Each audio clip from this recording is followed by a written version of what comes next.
Hey everyone, I hope you're taking care of yourselves. My name is Daniel, and today I'm going to share a story that left a mark on me after reading it. Something that lingers in the silence between conversations, in the doubts that settle deep when trust erodes inside a family.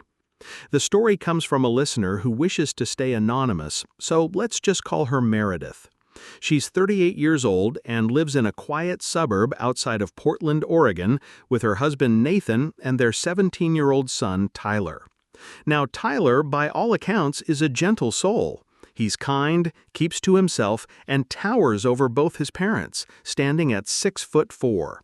Meredith and Nathan are both 5'10", tall by most standards, but nothing compared to their son. Meredith says height runs in her family. She's the shortest of her 3 sisters and younger brother. It never mattered to her, never meant anything more than passing trivia. She assumed the same of Nathan. After all, he married her. He defended her any time one of his friends made a crude joke about her height or her family. But something changed a few years ago. When Tyler hit a growth spurt at 15 and suddenly stood a head taller than his father, things began to unravel in quiet, strange ways. Nathan started making these little remarks, almost like they were jokes, but not quite. Things like, "He's too tall to be mine," or "Maybe the mailman's a giant." Meredith tried to brush them off. She didn't want to believe he meant anything cruel by them. Tyler did resemble her more. Same hazel eyes, same broad shoulders and long legs. But Nathan never treated him differently, not outwardly, and the comments came maybe once or twice a year, almost like nervous tics. At the time, Meredith was also helping care for her mother, who was undergoing chemotherapy, so her focus was elsewhere. She let it slide. But a few weeks ago, that changed. She and Nathan were driving to pick up her brother Joel from the hospital. Nothing out of the ordinary, just a favor. But somewhere on that drive, Nathan decided it was the perfect moment to launch into one of his tirades. He started listing all the reasons why Tyler couldn't be his son. "He's nothing like me," he said. "He's not clever. He's too tall. He's into football. I hate football." Meredith was stunned. Not because it was new, she'd heard this tone before, but because it was all spilling out in front of someone else. She snapped, called him an idiot, told him, "You teach biology. You know how genes work. Are you seriously suggesting this now, in front of Joel?" And then, without much thinking, she told him flat out, if he was so damn convinced, he could take a paternity test. She was done. Done defending, done excusing, done pretending he wasn't slowly poisoning their son's self-worth. Joel, sitting silently in the back seat, finally spoke, "Stop being a jerk, Nathan." That was the end of the conversation. Until they dropped Joel off. The moment Joel stepped out, Nathan exploded. Said she humiliated him. Said he already felt uncomfortable around Joel, who is 6'6", and now she'd made him feel even smaller. Meredith couldn't believe what she was hearing. She told him, "You're jealous of my brother? What kind of grown man acts like this?" But Nathan insisted, said he was just venting to his wife, that he'd never say anything to Tyler, that Meredith was being dramatic, overreacting, that she was, in fact, the problem. He dropped her off at home, and then he didn't come back. Meredith sat in the quiet, with the air gone thick in the house. Her mother told her she probably shouldn't have said it in front of Joel, that maybe she escalated things. Her sister agreed, said she could have held back, waited until they were alone. But Meredith couldn't ignore the ache in her chest. What else was she supposed to do? Let her son grow up thinking he was unworthy of his father's love because he happened to be tall? Because he liked different hobbies? Sometimes cruelty doesn't come with fists or shouting. Sometimes it comes in muttered comments and lingering glances. It comes from the people you trust most, and it changes you, piece by piece. You'd think that after nearly 2 decades of marriage, you'd know the person sleeping beside you. But Meredith had learned in the most painful way that sometimes love dulls your instincts. Nathan's behavior, as ridiculous as it looked from the outside, wasn't just about height or sports. It had slowly become something darker. And it took people on the outside, strangers even, to help Meredith see just how deep the insecurity ran. Some of the responses to her post hit harder than others. One woman wrote, "You're a grown man. Sort your mess out. Don't take it out on your child." And Meredith found herself nodding along with tears in her eyes. Another user joked about tall world problems, sharing how the tallest person in their family was their grandmother at 5'10". Someone else said, "Your husband is being ridiculous. My parents were both average height and I'm 6'3". Genes are strange. Get over it." And then came the comment that didn't feel like a comment at all. It felt like someone had peeled back the layers of Nathan's soul. "Where did he go?" one person asked. "Projection is real. Maybe it's not you who he doubts. Maybe it's himself. Maybe it's not paternity he's afraid of. Maybe it's feeling small in ways that have nothing to do with height. I feel bad for him, but not bad enough to excuse the harm. I hope your son never hears what his father really thinks. It would shatter him. Not because he's tall or different, but because he probably still sees his father as someone larger than life. Until now." 10 days passed in silence. Meredith didn't sleep much. Nathan hadn't returned any of her messages, and the kids were starting to ask questions.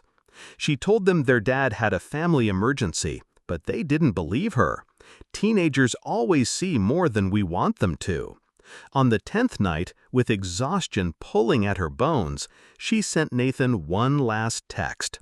She told him she was done, that if he didn't respond by morning, she'd take it as his answer, that she was tired, worn down, that the divorce papers would be on their way. He replied at 6:43 a.m. Was she serious? Yes, she told him, dead serious. She said he could get a paternity test if that's what he needed to quiet his doubts, but he'd be the one to explain it to their son. That's when he broke. Over the phone, his voice cracked and the tears came. He admitted it wasn't about Tyler, not really. It was about him, about the things his friends said behind closed doors, the doubts they planted, the jokes they made. And when Meredith asked why he chose to believe them over her, the woman who stood by him for 17 years, he had no answer. She told him something she should have said years ago. Get therapy, because I can't keep living like this. I won't stay with a man who's jealous of his own child. Nathan tried to interrupt, tried to say he didn't hate Tyler, but Meredith cut him off. Then prove it, she said, voice trembling. There was a long silence before he finally whispered, I'll see a therapist. For the first time in days, Meredith let herself cry. They agreed he'd stay at his sister's place until his first appointment. Meredith sat the kids down and told them the truth, or at least part of it, that their father wasn't doing well mentally, that he needed time. Tyler called Nathan that same night, worried, scared. Nathan called Meredith afterward, his voice heavy with guilt. I feel awful, he said, especially after hearing his voice. Meredith only replied, good. She didn't say it to be cruel. She said it because it needed to be said, because some guilt is the beginning of growth. But still, she didn't know where things would go from here. She wanted to believe Nathan could change. She wanted to believe that therapy would help. But part of her had stopped hoping. Tyler had always sensed a distance between him and his dad. He never said anything, never put it into words, but Meredith saw it in the way he hesitated before showing his father a trophy or a test score. He didn't know about Nathan's cruel thoughts, and, God willing, he never would. Later that week, Joel called Meredith. He'd spoken to Nathan, said he gave him something to actually be intimidated by this time. Even Meredith's sister came around after Joel mocked her a bit. Leave it to older brothers, Meredith muttered with a sad smile. Her mother still believed she owed Nathan an apology for the kids' sake. Maybe she was right, maybe not, but Meredith was too tired to argue anymore. She ended her post with a quiet thank you. "I never thought anyone would care enough to read all this," she wrote.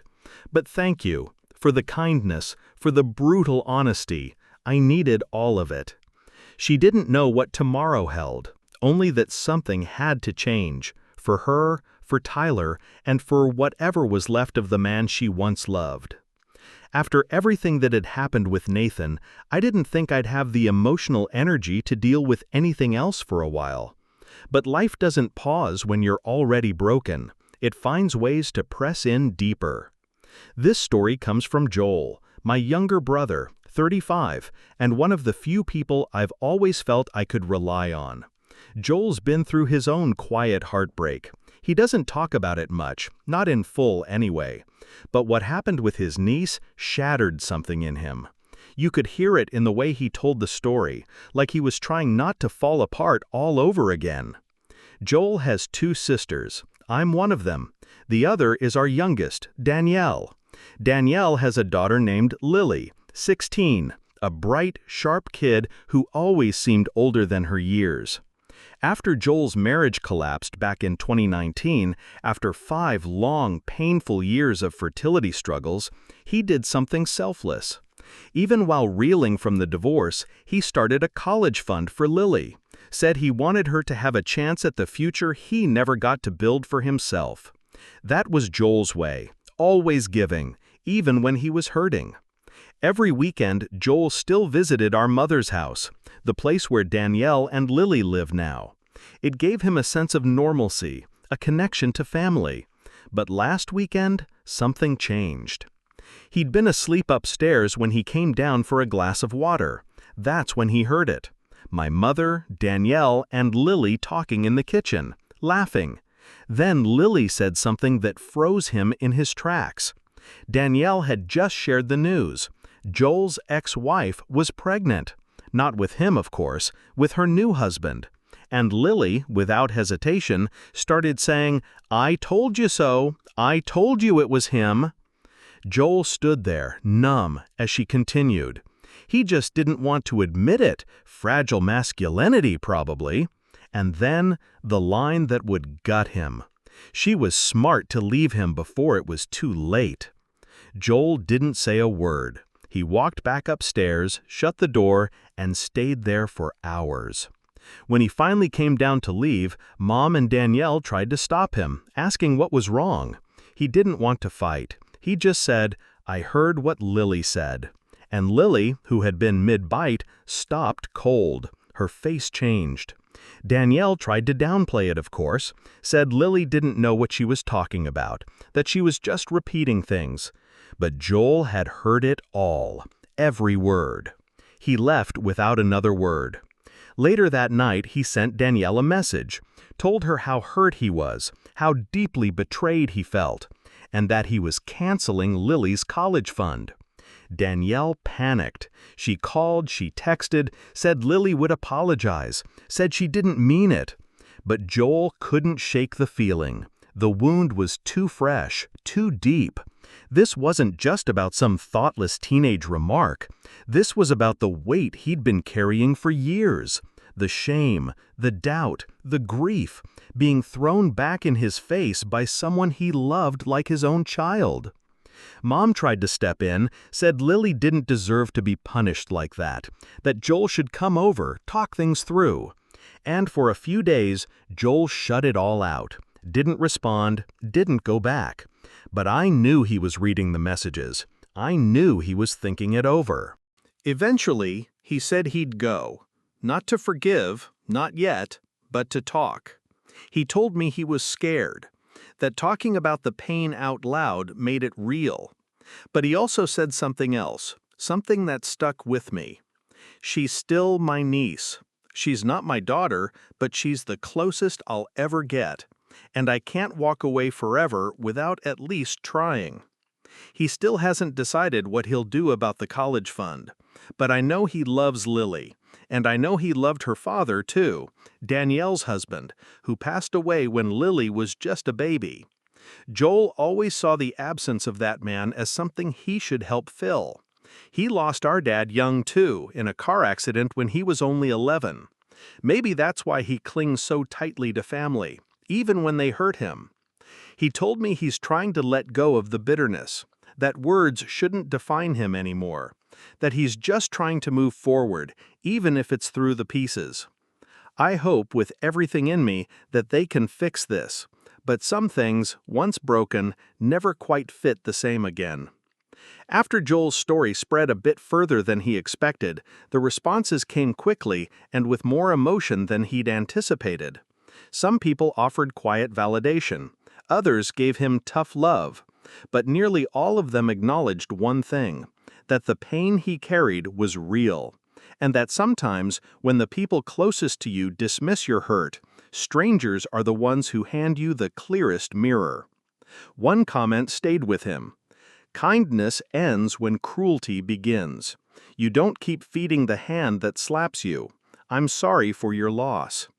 Joel reread that sentence 3 times, not because he needed validation, but because it was the first time someone acknowledged his grief without blaming him for it.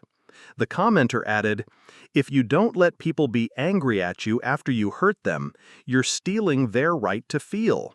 Lily and the rest of your family need to learn that." Another person replied with a different angle. "Sure, she's 16, that explains it, but it doesn't excuse it. She's not 6 years old. She knew what she was saying, even if she didn't grasp how deep the wound would go." And Joel agreed.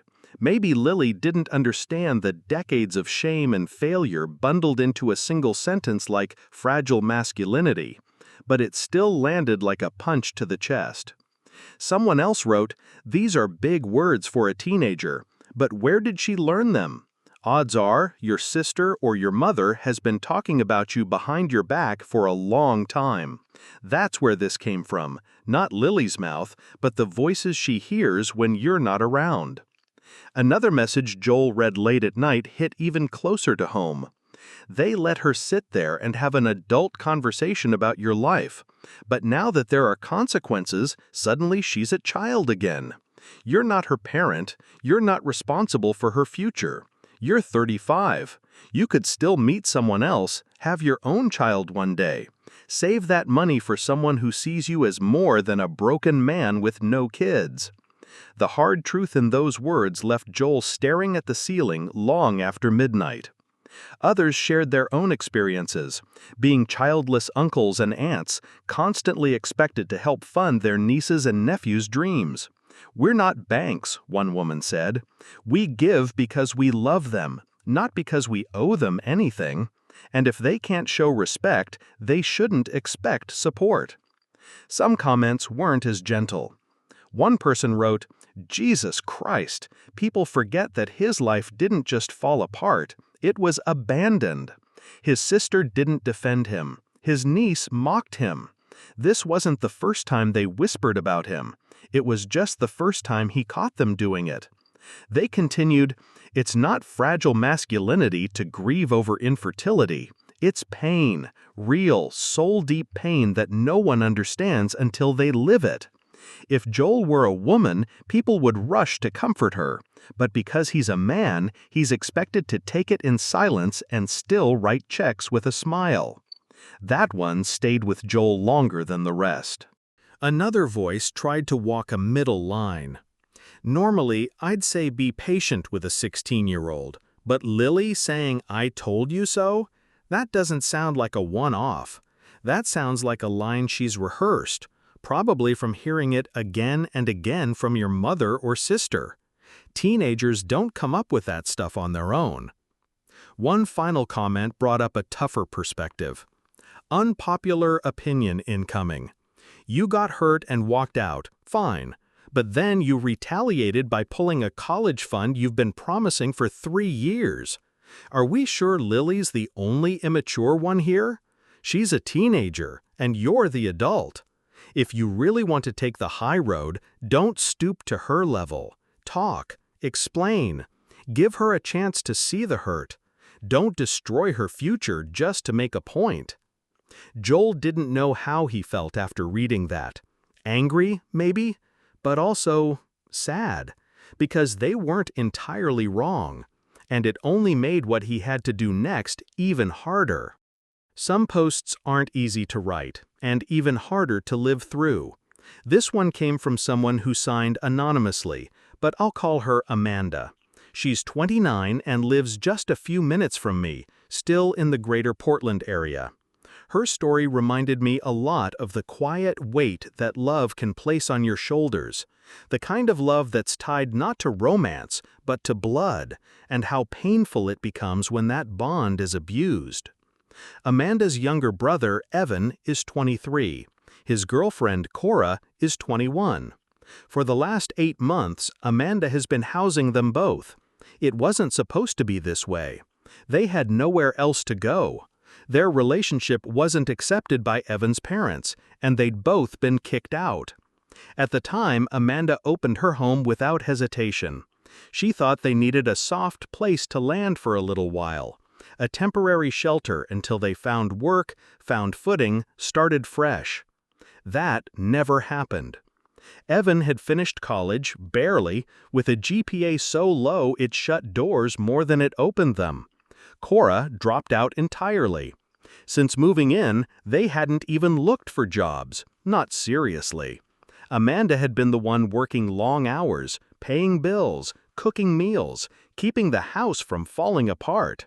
She gave them a daily allowance, meant to be for groceries or emergencies, but watched them spend it on fast food and nonsense while her own fridge slowly emptied.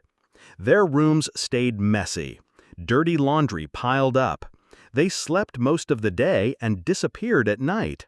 Amanda tried nudging, pushing gently at first, suggesting Cora consider returning to school. Nothing worked. It felt like they were feeding off each other's worst habits. Two people clinging to chaos because it made them feel like they had something. Then came the final blow. Cora admitted she was pregnant, about 4 months along. Amanda hadn't wanted to believe it when she first suspected, but now it was real. And the part that cut deepest? They asked Amanda to be the child's godmother, as if it was something beautiful, as if she hadn't already been breaking under the weight of supporting 2 grown adults who couldn't bother to fold their clothes. Amanda confronted them.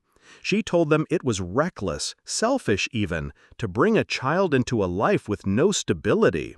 She didn't scream, didn't yell, but her voice trembled with exhaustion when she said, "I can't raise your baby too." That's when Evan snapped, called her cruel. Cora cried and said Amanda should be happy for them, that family was supposed to mean support.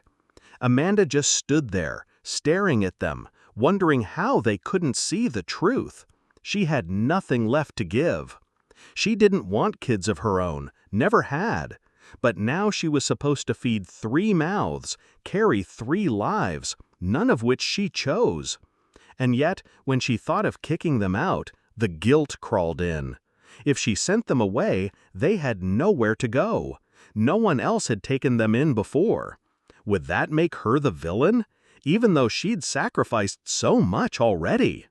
Amanda's line of thinking changed. She wasn't ready to leave Cora completely stranded, not while she was pregnant. But Evan? He was healthy, capable, and yet still choosing to be useless.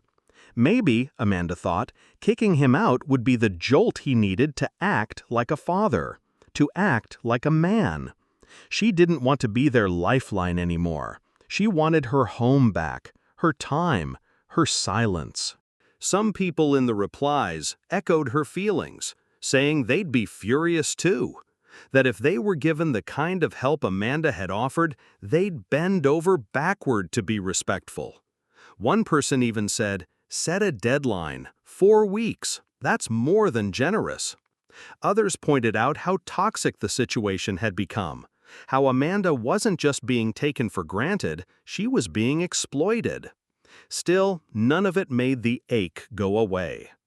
Amanda wasn't heartless. She'd tried to be kind, but kindness doesn't mean sacrificing your sanity. And somewhere along the way, she realized she was mourning more than her lost peace.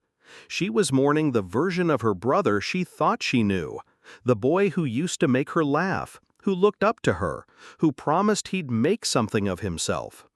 That boy was gone, and in his place stood a stranger who expected the world without lifting a finger. Amanda wasn't sure what she'd do next, but for the first time in months, she was starting to believe that no might be the kindest word she could say. Amanda had reached her breaking point. For months, she tried everything. She nudged, she begged, she hoped, but nothing ever changed. Evan and Cora kept sleeping through the mornings and wasting every ounce of help she gave them. Amanda had cut their allowance down after noticing it was spent on things like fast food and useless gadgets instead of food or savings. She'd thought maybe that would wake them up. It didn't. The tipping point came when Amanda found out Cora had taken cash from her purse. Not a lot, just $20. But it wasn't about the amount. It was about the trust. Amanda no longer minded the idea of kicking Evan out. He was her younger brother, yes, but he was also an adult, and he had shown no interest in stepping up, even with a baby on the way. Still, part of her heart clung to guilt. Cora was pregnant. Was it too heartless to send them into the world like that? But every time Amanda asked herself that question, she came back to this. If I keep doing everything for them, who's going to do it when I'm gone? It terrified her, not just the money or the space, but the reality that she was being swallowed whole by someone else's life, a life she didn't choose, a future she wasn't meant to raise. And all the while, her own dreams sat quietly in the corner, collecting dust. She felt more like a live-in nanny than a sister, more like a substitute parent than a woman trying to live her own life. And as she sat at her kitchen table that night, watching the light flicker off her empty coffee mug, she whispered to herself, "I'm barely getting by, and no one seems to see it." Amanda's story mirrors a truth many quietly face: the weight of enabling toxic dependence in the name of love. It's natural to want to help family, especially when they're struggling. But when that help turns into sacrifice without return, it becomes a silent form of self-destruction. If you're in a situation like Amanda's, know this: setting boundaries isn't cruelty, it's survival. Adults who refuse to take responsibility will never grow if they're never made to. Guilt is often used as a tool to keep people in place, especially caretakers. Protect your peace by establishing deadlines, sticking to consequences, and having honest conversations, even if they're uncomfortable. And remember, you're not selfish for choosing your well-being over someone else's bad choices. Whether you're dealing with siblings, partners, or friends, pay attention to how you feel in their presence. Are you exhausted? Anxious? Do you feel like you've stopped living your own life? If so, it's time to pause and reassess. You deserve to live, not just survive.